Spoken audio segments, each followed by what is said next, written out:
દર્શક મિત્રો, આ છે પાટલાકો, એટલે કે અમુક લોકો ઘોરડો કહે છે આને. અને આનું કદ આપ જોઈ શકો છો, આની ગ્રીપ આપ જોઈ શકો છો. આનામાં સહેજ પણ ઝેર નથી હોતું, ખાલી નખ એટલા વધુ એગ્રેસિવ હોય છે જે આપણને મારી શકે છે. આપ જોઈ શકો છો આના નખ. તો આને આપણે નાની બોરવાથી રેસ્ક્યુ કર્યો છે અને એને જંગલ વિસ્તારમાં રિલીઝ કરવા માટે આવ્યા છીએ કે જ્યાં તેને સારો ખોરાક પાણી મળી રહે અને તેને આગળ વિકાસ થઈ શકે.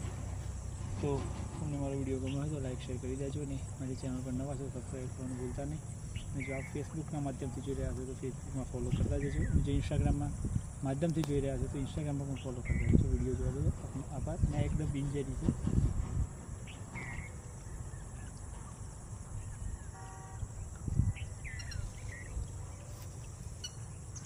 આપ પણ જે પણ ખોરાક ખાય છે તે પોતાની પૂંછડીમાં સંગ્રહ કરે છે અને તેને અમુક ટાઈમ માટે ખોરાક ન મળે તો તે પોતાની પૂંછડીમાં જે ખોરાક હોય એનો સંગ્રહ કરેલો હોય, જેનો ઉપયોગ કરીને તે થોડું જીવી શકે છે. ખોરાકનો ઉપયોગ તેને ખોરાક ન મળે અમુક ટાઈમ વધુ ટાઈમ સુધી તો પણ તે તેની પૂંછડીમાં જે સંગ્રહ કરેલી ચરબી હોય તેનાથી તે પોતાનો ખોરાક લઈ શકે છે.